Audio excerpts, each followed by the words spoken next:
صل على محمد وآل محمد.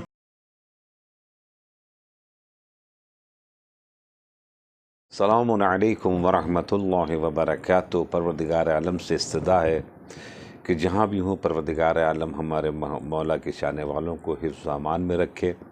اور آج آپ کی خدمت میں پیغام جمعہ میں خاص کر کے گفتگو ہماری جناب فاطمہ زہرا سلام اللہ علیہا کی زندگی کے سلسلے سے تھوڑی سی روشنی ڈالنے کی کوشش کروں گا، چونکہ اس لیے کہ اب ایام فاطمی شروع ہو چکا ہے، اور اس کے علاوہ تھوڑی سی گفتگو ایام حالات حاضرہ کے سلسلے سے آپ کی خدمت میں کروں گا.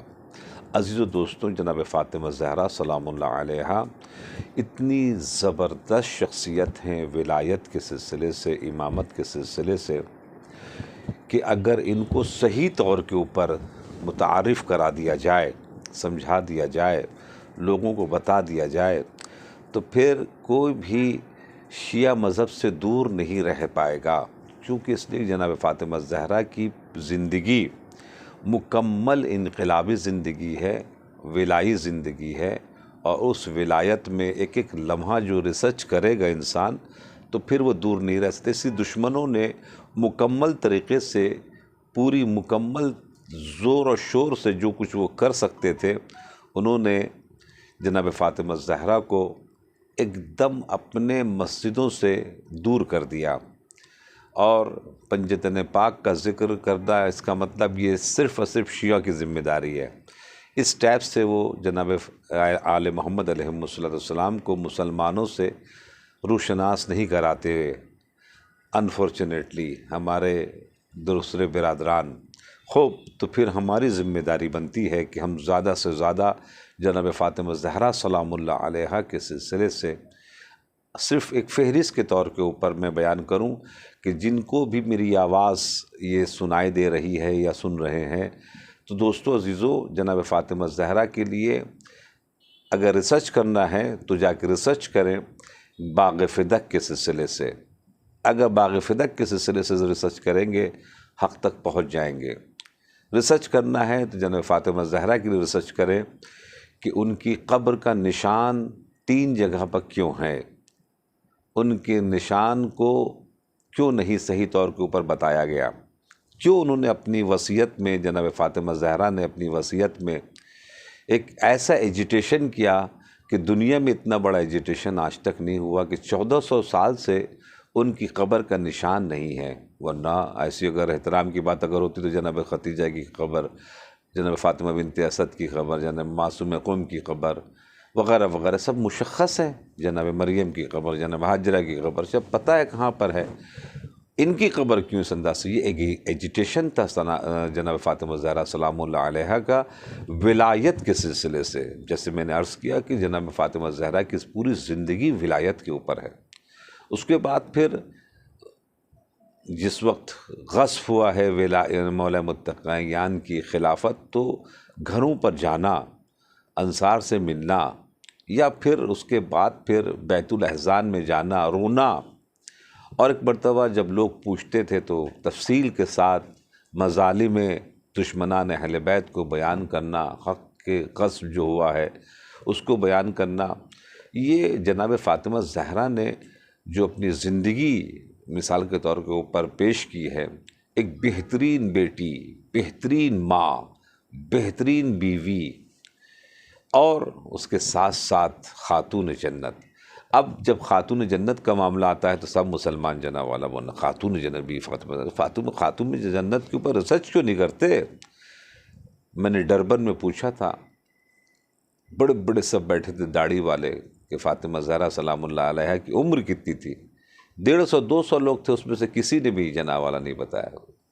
اور جب میں نے بتایا کہ 18 سال، تو سب ہاں کر کے اٹھ گئے، یہ کیسے ہو سکتا ہے؟ انہوں نے کہا ہاں 18 سال میں عصا بھی ہاتھ میں آ گیا تھا، جو عصا سے چلتی تھی. تو اور تعجب ہوا. اس کا مطلب کیا؟ وہ کچھ بتایا ہی نہیں گیا ہے. بہترین ماں، بہترین بیٹی، ایسی بیٹی فاطمہ زہرا سلام اللہ علیہا رسول اللہ کے ساتھ رہیں. کہاں؟ شیب ابو طالب میں.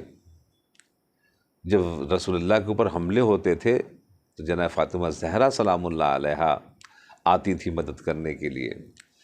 اس کے بعد پھر بہترین بیوی، ایسی بیوی کہ جب تک جناب ختیجہ رہیں رسول اللہ نے کوئی شادی نہیں کی، جب تک فاطمہ زہرا سلام اللہ علیہا زندہ رہیں مولا علی نے کوئی شادی نہیں کی۔ اس سے اہمیت سمجھ میں آتی ہے رسول کی بیویوں کی اور مولا کائنات کی زوجہ فاطمہ زہرا سلام اللہ علیہا کی، کہ اس وقت جناب ختیجہ کیا وہ مقام تھا کہ جو کوئی مقام لے ہی نہیں سکتا، اور اس کے بعد جناب ختیجہ کو پیچھے دکھا دینا، پیچھے چھوڑ دینا، یہ خود رسول کے اوپر ایک ظلم ہے۔ اسی طریقے سے مولا کائنات نے ایک بھی شادی نہیں کی جب تک فاطمہ زہرا، کیوں؟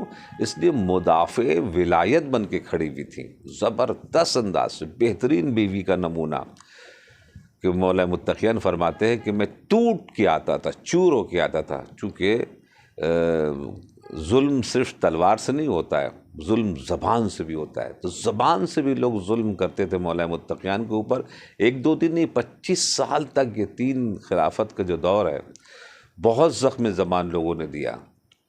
جب ٹوٹ کے آتے تھے تو مولا متقیان فرماتے ہیں کہ مجھے جوڑ دیا کرتی تھی فاطمہ زہرا سلام اللہ علیہا۔ اس کے بعد پھر ریسرچ کرنا ہے تو جا کے ریسرچ کرے ان کتابوں سے جو شیعوں کی نہیں ہے، کہ فاطمہ زہرا کے گھر کے اوپر حملہ کس نے کیا تھا، جس دروازے پر جناب فاطمہ زہرا کے اوپر آ کر السلام علیکم اہل البیت النبوہ رسول اللہ روز نماز صبح کے بعد سلام کیا کرتے تھے، اس دروازے کے اوپر لوگ آگ لے کر آئے۔ رسول اللہ نے تو یہ احترام کرنے کا سنت سنت سنت سنت سنت کہتے نا، تو سنت تو رسول اللہ کی یہ تھی کہ اہل بیت کو سلام کے ساتھ شروعات کیا جائے صبح کی۔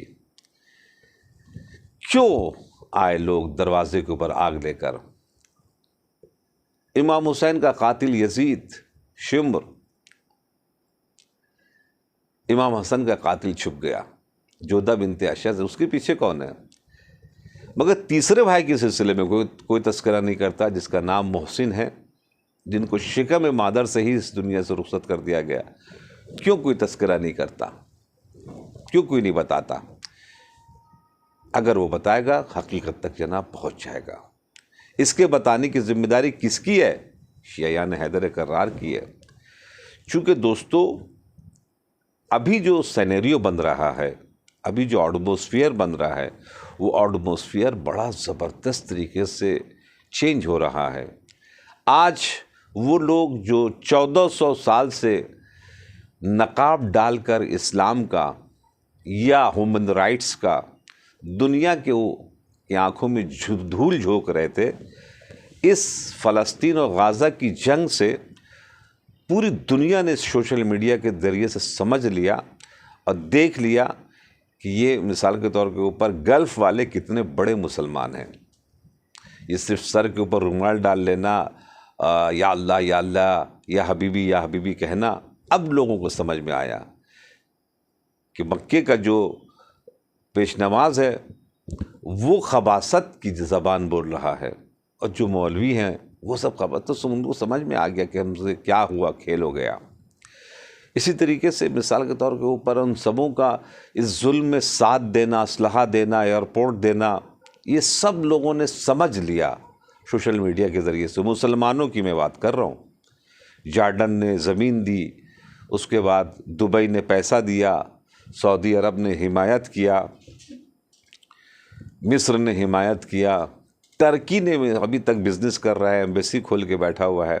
یہ سب جو بڑے بڑے مسلمان کنٹری جو دعویٰ کرتے تھے اپنے آپ کو اسلام کا، یہ کلی کھلی۔ اگر یہ نہیں ہوتا تو یہ کلی کبھی نہیں کھلتی اور کوئی نہیں مانتا، ماننے کو تیار ہی نہیں تھے، اب مجبور ہیں یا مانے یا چپ رہے، اپنا سر پٹکے دیوار سے کہ یہ کیا ہو گیا، سب دنیا والوں کے ساتھ۔ اس طریقے سے یونائٹڈ نیشن کے اندر مجھے یونائٹڈ نیشن بنا ہے، 5 آدمیوں کو حمایت اور ویٹو کرنے کا کیا مطلب؟ تو پھر یونائٹڈ نیشن پوری دنیا کا کیوں بنایا آپ نے؟ یہ 5 آدمی کو ہی بنا کے رکھتے نا۔ ہیومن رائٹس، ورلڈ کورٹ پہ بھی معاملہ جا رہا تھا، ابھی ورلڈ کورٹ میں بھی آیا نیوز میں کہ اس کو پریشر آ رہا ہے کہ کوئی بھی نتنیاہو کے اوپر غلط فیصلہ یا کوئی بھاری فیصلہ مت لینا۔ اس کا مطلب کیا ہو، یہ ورلڈ کوڈ کیا ہے، سب کو لوگوں کو سمجھ میں آ گیا کہ معاملہ کیا ہے اور کیسا ہے یہ۔ اب جب یہ حقیقت سمجھ میں آ رہی تو پوری دنیا کے لوگ جو انسان صفت اور انسان پرست تھے وہ سامنے آئے، اور آنے کے بعد ایک مرتبہ لاکھوں کی شکل میں لندن کی سڑکوں کے اوپر، پیرس کی سڑکوں کے اوپر، امریکہ کی سڑکوں کے اوپر، کینیڈا کی سڑکوں کے اوپر سب جو آئے، اب لوگ ہلنے لگے کہ یہ کیا ہو گیا، یہ تو ہم نے سوچا بھی نہیں تھا۔ تو دوستو عزیزو، اب ایک مرتبہ الحق یعلو ولا یعلی علیہ، حق بلند ہوگا چاہے آپ چاہیں یا نہ چاہیں، تو حق بلند ہونے لگا، تو اس سے بڑی تعداد میں لوگ اب کشتی اہل بیت کے اوپر سوار ہونے کی طرف آئیں گے۔ کیوں؟ اس لیے فرنٹ لائن کے اوپر اب پوری دنیا سمجھ گئی کہ یہ زمان زور، بقول امام خمینی ان اسرائیل فقط زوان زور می فہم ہے، یعنی فقط وہ طاقت کی زبان کو سمجھتا ہے اسرائیل، اور کسی زبان کو وہ نہیں سمجھتا۔ تو یہ دنیا ہماروں نے دیکھی لیا، نہ یونائٹڈ نیشن کو سمجھتا ہے کچھ، نہ ہیومن رائٹس کو کچھ سمجھتا ہے، نہ ورلڈ کوڈ کو سمجھتا ہے۔ تو اب سمجھ میں آ گیا کہ بھائی زبان زور می فہم ہے۔ تو دوستو عزیزو، یہ جب چیز ہو رہی ہے تب زبان زور کے اعتبار سے اب سامنے ہے کون؟ مسلمان کنٹریوں کا یہ حال ہے، یورپ کنٹریوں کا یہ حال ہے، افریقہ بیچارے اس پوزیشن پر نہیں ہے کہ وہ آ سکے۔ تو اب دیکھا کہ پوری ایک پٹی جو اس وقت لڑ رہی ہے ان مظلوموں کے لیے انسانیت کے اعتبار سے، تو الحمدللہ یمن شیعوں کا، حزب اللہ شیعوں کا، سیریا شیعوں سے کے معاملے سے، عراق شیعوں کے معاملے سے، اور ان کے پیچھے مثال کے طور کے اوپر جو ہے وہ ایران ہے، اور سامنے حماس ہے۔ یہ تمام جتنی پٹی جو مقابلہ کر رہی ہے وہ شیعوں کی ہے۔ اب لوگ شیعہ مذہب کے اوپر ریسرچ کرنے لگے ہیں۔ جب ریسرچ کرنے لگے ہیں تو اس کا مطلب آج نہیں تو کل وہ اب کشتی اہل بیت پر سوار ہونے کے لیے ان کو دیر نہیں لگے گی، جیسے کہ ایک ڈاکٹر نے بھی کہا کہ بہت بڑی تعداد میں چینج ہونے والے ہیں، اس سے پہلے میں عرض کر چکا۔ تو پھر کاش اگر ہم بھی اس سلسلے میں سوچیں، فکر کریں کہ ہم نے کیا انتظامات کیا ہے، صحیح طور کے اوپر ہم آرگنائز نہیں ہیں، آرگنائز کریں، اپنے ایک سسٹم کو بنائیں۔ مثال کے طور پر سسٹم ہمارا ازدواجی سسٹم، شادی کے مسائل، شادی کے پرابلمس جو آتے ہیں اس کے حل کرنے کے مسائل، ایجوکیشن کے مسائل، ہیلتھ کے مسائل، علماء کے مسائل، دین کے مسائل، یہ اتنی بڑی تعداد ہے ماشاءاللہ سے ہندوستان کے اندر، پاکستان کے اندر میں۔ اس سلسلے میں آپ کو الگ الگ شعبہ بنانا پڑے گا۔ الحمدللہ ہم نے افریقہ میں زندگی گزاری ہے خوشوں کے درمیان میں، ماشاءاللہ سے انہوں نے الگ الگ شعبہ بنا کے رکھا ہے، ورلڈ فیڈریشن نے شعبہ بنا کے رکھا ہے۔ تو اگر وہ بنا سکتے ہیں تو کیا آپ نہیں بنا سکتے؟ کیوں نہیں بنایا؟ اور کیوں نہیں بنایا، کیوں نہیں بنا رہے ہیں؟ اس کو بنانا پڑے گا، چونکہ اب سے سینیریو بدل رہا، بہت بڑی تعداد میں یدخلون فی دین اللہ افواجا، فوج کی شکل میں، گروہ در گروہ کی شکل میں الحمدللہ داخل ہوں۔ کیوں؟ اس لیے کہ اب ان کو سمجھ میں آ گیا کوئی رستہ ہی نہیں ہے سوائے کشتی اہل بیت کے۔ تو آخری زمانے میں علامت ظہور میں سے ہے کہ کشتی اہل بیت کے اوپر بہت بڑی تعداد میں لوگ داخل ہوں گے۔ تو دوستو عزیزوں، ہمارا اور آپ کا فرض بنتا ہے کہ ہم اس سلسلے میں کچھ نہ کچھ اقدام کریں، کچھ نہ کچھ سوچیں، کچھ نہ کچھ فکر کریں، صرف تماشائی بن کے نہ رہیں، ورنہ اس کا جواب دینا پڑے گا۔ آپ کی خدمت میں جناب فاطمہ زہرا کی شہادت کے سلسلے سے شروع میں نے گفتگو کی۔ ابھی اقوال فاطمہ زہرا میں سے 2-3 قول صرف آپ کی خدمت میں پیش کرنا چاہتا ہوں، جس میں فاطمہ زہرا سلام اللہ علیہا فرماتی ہیں کہ ہم اہل بیت کیا تھے۔ کاش اگر غدیر کو نہیں چھپایا جاتا، کاش اگر یہ سقیفہ نہیں بنایا جاتا، کاش اگر اہل بیت کے دامن کو نہیں چھوڑا جاتا، تو آج پوری دنیا کے اندر میں کیا ہوتا۔ ایک پلیٹ فارم پر لوگ ہوتے، ایک آواز ہوتی اور ایک طاقت ہوتی، اس طاقت سے پوری دنیا لرزتی۔ اس کی طرف اشارہ جناب فاطمہ زہرا سلام اللہ علیہ نے کیا ہے کہ جعل اللہ طاعتنا نظاما للملہ و امامتنا امانا من الفرقہ۔ کہتے ہیں کہ اللہ نے قرار دیا ہے، فاطمہ زہرا سلام اللہ علیہ فرماتی، اللہ نے قرار دیا ہماری طاعت، ہماری محبت، ہماری پیروی اہل بیت کی فرمی نظاما للملہ، یہ پوری ملت کے لیے ایک نظام ہے۔ اب مثال کے طور پر شیعہ اثنا عشری نماز جیسا پڑھتے ہیں کینیڈا میں ویسی امریکہ میں، ویسی ہندوستان میں، ویسی پاکستان میں، جیسا خمس دیتے ہیں، جیسا زکوٰۃ دیتے ہیں، پورا ایک سسٹم پورے دنیا میں چل رہا ہے، ٹھیک ہے نا. جو بہک گئے ہیں ان کی بات میں نہیں کہتا، شیعہ اثنا عشری کی میں جنا والا بات کہتا. سب ایک سسٹم کے اوپر ہیں، سب ایک سسٹم پہ چل رہے ہیں. اسی چیز کی طرف اشارہ کیا جناب فاطمہ زہرا سلام اللہ علیہ نے اپنے اقوال میں کہ ہماری طاعت کو نظام ہے، نظم دیا ہے اس کائنات میں اللہ نے ان کے ذریعے سے. اور جو ہے اگر سب ایک پلیٹ فارم پر جاتے کتنی طاقت ہوتی، کتنا پاور ہوتا. اس پاور کو دشمن نے شروع ہی سے رسول کے بعد توڑ دیا. وہ اماناً من الفرقہ. اور اگر مان لیتے غدیر کو، جان لیتے اہل البیت کو کہ جان چکے تھے، اگر مان لیتے تو پھر یہ افتراق نہیں ہوتا، یہ گروہ بندی نہیں ہوتی، یہ فرقہ پرستی نہیں ہوتی. اور جناب فاطمہ زہرا نے بھی اس کو برقرار رکھنے کے لیے بہت کوشش کی، مگر انفارچونیٹلی جو دشمن تھے انہوں نے ہونے نہیں دیا. دوسری طرف جناب فاطمہ زہرا کے قول میں اشارہ ہے وَجَعَلَ اللَّهُ الْحَجَّ تَشْعِيدًا لِلدِّينِ. اللہ نے حج کو قرار دیا ہے تاکہ دین کی مضبوطی ثابت ہو سکے. صرف ایک سال اگر حج، میں کہہ رہا ہوں 1400 سال سے حج ہو رہا ہے، اگر صرف ایک سال حج اس پالیسی کے تحت جو اس میں اشارہ اس چھوٹے سے جملے میں اگر ہو جاتا تو پوری دنیا کے اقتصادی مسلمانوں کی بدل جاتی. مثلاً اب آپ سمجھئے 30 لاکھ تقریباً مسلمان حج میں جا رہے ہیں. 30 لاکھ میں سے کم آپ 10,000 تو مانیں گے کہ VVIPs ہیں، کروڑ خراب پتی ہیں، بزنس مین، عرب کے، یورپ کے، یا افریقہ کانٹیننٹ کے، یا ایشیا کے. 30 لاکھ میں صرف 10,000 مان رہا ہوں.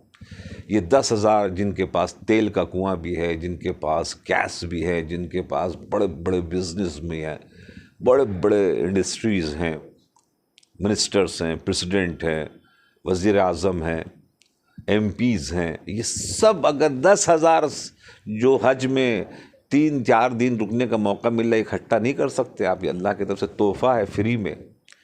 اکٹھا ہونے کے بعد اگر فیصلہ کر لیتے کہ یہ بزنس ہم صرف کریں گے آپس میں، اب جو بھی آئے گا غیر مسلم، غیر مومن، وہ 2nd اور 3rd پوزیشن پر ہوگا. اس دائرے کے اندر میں صرف مسلمان ہوں گے، یعنی لیڈ کریں گے ورلڈ کی بزنس کو. یہ کیا پوزیشن ہو جاتی ورلڈ میں اقتصادی طور کے اوپر، کیا طاقت ہو جاتی. مگر انفارچونیٹلی اس نعمت کو ہمارے لوگوں نے نہیں ہونے دیا، اور آج در در کی ٹھوکریں کھا رہے ہیں. آج جا کے ریکویسٹ کر رہے ہیں کہ ہماری اس کام کو سن لیجئے، ہاتھ جوڑ کر کہہ رہے ہیں ہماری اس بات کو سن لیجئے. اللہ نے آپ کو آغائیت دی تھی مگر ہم نے نوکری قبول کر لی انفارچونیٹلی. اور آخر میں ایک حدیث جو مولا فاطمہ زہرا سلام اللہ علیہ کی ہے کہ اللہ نے نماز کو اس لیے قرار دیا ہے، جعل اللہ الصلاۃ، پروردگار عالم نے نماز کو اس لیے نہیں کہ تم میرے سامنے کھڑے ہو رکوع کرو، نا نا نا نا نا، تم دور ہو جاؤ کبر سے، تکبر سے. جو اللہ کی بارگاہ میں سر جھکا دیتا ہے وہ تکبر سے دور ہو جاتا ہے. پھر اس کا سسٹم پاک صاف رہنا، آن ٹائم ہونا، گھر کا خیال رکھنا، بچوں کا خیال رکھنا، خاندان کا خیال رکھنا، یہ سب چیزیں خود بخود سسٹمیٹک طور کے اوپر اپنے حساب پر آ جاتی ہے. اللہ نے قرار دیا ہے. زکوٰۃ اس لیے قرار دیا تاکہ تمہارے مال کو پاک کیا جائے، خمس اس لیے کہ پاک کیا جائے، ورنہ اللہ کو اہل بیت کو تھوڑی ضرورت تمہارے پیسے کی ہے. ایک سسٹم بتایا تھا کہ اس کے ذریعے سے فائنینشیلی پرابلم جناب ہو جائے. تو یہ جناب فاطمہ زہرا کی زندگی کو اگر کوئی مطالعہ کرے تو اس کو بہت کچھ مل جائے گا. اور جو ہماری کمی ہے کہ ہم آرگنائز نہیں ہیں، آرگنائز کریں. یہ 5 وقت کی جو نماز جو ہو رہی ہے، 3 وقت کی جماعت جو ہو رہی ہے، جمعے کی جو نماز ہو رہی ہے، اس کا فائدہ اٹھائیں. جمعے کے نماز کے بعد بھاگے نہیں بلکہ بیٹھیں، کچھ خاص لوگ جو ہیں وہ بیٹھیں اور بیٹھنے کے بعد اس کے اوپر گفتگو کریں کہ قوم کے سلسلے میں کیا کرنا ہے، کیا کیا جا سکتا ہے وغیرہ وغیرہ، تو پھر قوم کی حالت بدل جائے گی۔ اور سب اگر ہم سے کیا مطلب تو پھر ہم سے کیا مطلب، تو پھر پرابلم جو رہے گا وہ باقی رہے گا، جواب دینا پڑے گا جو کچھ کر سکتے تھے جنہوں نے نہیں کیا ہے۔ اپنا بہت خیال رکھیے گا، دعاؤں میں یاد رکھیے گا، انشاءاللہ تعالی پروردگار عالم مومنین کو کامیابی اور کامرانی عنایت فرمائے۔ والسلام علیکم ورحمۃ اللہ وبرکاتہ۔